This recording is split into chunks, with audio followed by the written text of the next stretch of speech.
Question is this bill be now read a second time. I call the member for Maitland. Thank you, Mr Temporary Speaker. I rise to speak on this important bill introduced by the Shadow Attorney-General for Labor.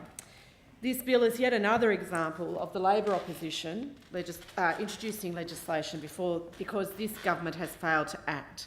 This bill will amend the Privacy and Personal Information Act to ensure that all individuals affected by serious breaches of privacy by the New South Wales government agencies are notified of this breach. This is a common sense bill that will bring the privacy laws of New South Wales into the 21st century. This change was recommended way back in 2015 by the New South Wales Privacy Commissioner. Time after time, the New South Wales Labor opposition is forced to introduce bills into this place because successive coalition governments in this place have failed to implement the recommendations of their own reports. In this case, it's been nearly 3 years since the Privacy Commissioner released her report and made a number of sensible recommendations. This delay is unacceptable and the people of New South Wales deserve better from their government. This bill will update the Privacy and Personal Information Protection Act 1998, which will be 20 years old this year.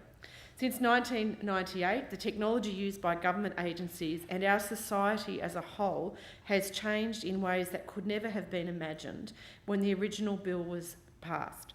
The type of data that the government collects is highly sensitive and personal, and the potential consequences of a data breach in the 21st century are severe.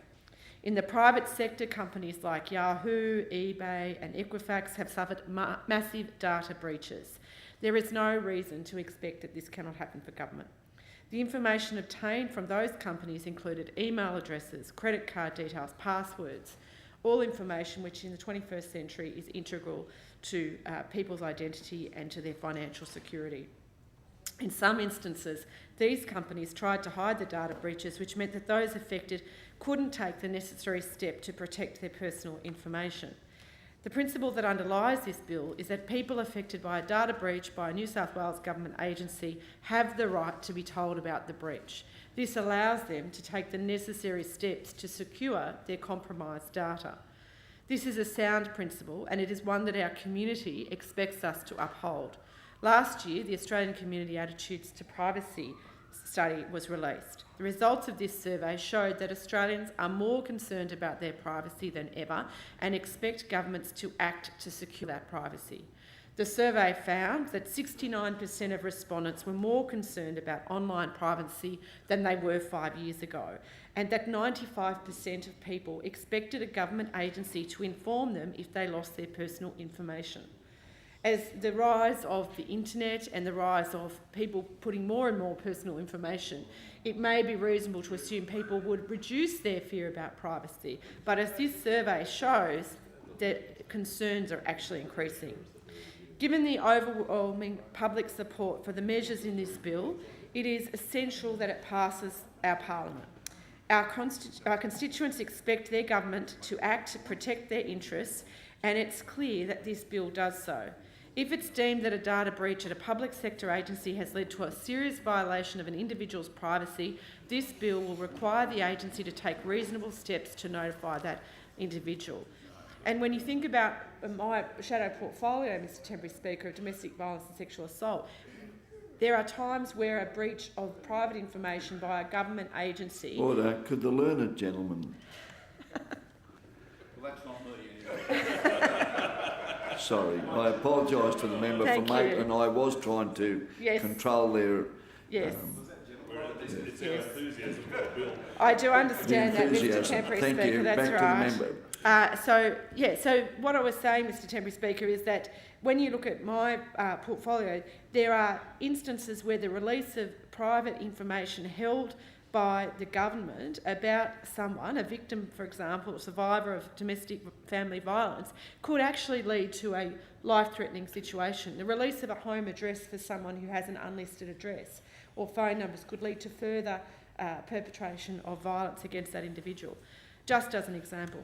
The agency must contact the affected individual with a description of the breach and the type of information that was affected, and that could allow a person in the situation I outlined to then take steps to keep themselves safe. And I remember being in this place actually about a year ago, in this very chamber, where the release of information about a victim of domestic violence whereabouts was made by a government agency to a perpetrator of that abuse, and there was all sorts of stress about how that was going to be resolved to ensure that that woman kept her life.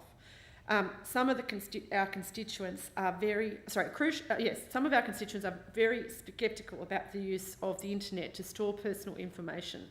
And when the government does not take the steps that are being laid out before it to protect that information, we can see that it is right for those people to be sceptical. People need assistance to secure their personal information after a serious breach. This bill will also require the agency to give notice to the affected individuals as soon as possible and not more than 15 days after they become aware of the breach. And in cases of emergency and critical incidents, I would say even that is too long, but that's what we've got. Our public sector agencies have a social responsibility to the people of New South Wales to act in their best interests. We expect them to act with integrity in their day-to-day dealings. The New South Wales is steadily increasing the amount of contact that they have with our constituents via the internet. Every day there is more and more information that this government is requesting its citizens to share online. To take one example, Service New South Wales offers a wide range of transactions on their websites. Any member of the public who decided to take up the government's offers of the School Kids Activity Bonus has had to set up an account with Service New South Wales. So as the government increases the amount of sensitive information it's storing, it must also increase its security and put in place measures to protect that data. But as we've seen in the private sector, even the most secure systems can be compromised by malicious actions or even as the result of human error. That is why this bill is such an essential reform to our privacy laws. It will put in place a clear and transparent response to serious breaches of data privacy in New South Wales government agencies. The federal coalition government has pursued a similar reform for federal government agencies, and there is no reason why the Berejiklian and Barilaro government cannot do the same. The people of New South Wales consistently question the priorities of this government. I am astounded that it has been 3 years since the Privacy Commission released her report and that this government has done nothing to act on the recommendation, and that we have a bill before this House that the Attorney-General has just said they're not going to support. It's crazy. This government's focused on their fantastic policies around stadiums, giving fanciful names to New Sydney ferries, to banning industries, to all sorts of crazy things, but not to protecting the privacy of individuals. It's past time that this government acted and introduced legislation into this place that will improve the lives of people in New South Wales. The opposition has introduced this bill, it has widespread public support, and it will actually improve the lives of people in this state. It's been widely reported that the Premier has one of the slimmest legislative records of any Premier, any new leader of this state. And we've seen that. We go through weeks in Parliament where we are debating, the budget from last year because there is just no legislation on the table. We are helping you out. We are giving you the opportunity to implement the recommendations of the Privacy Commissioner report.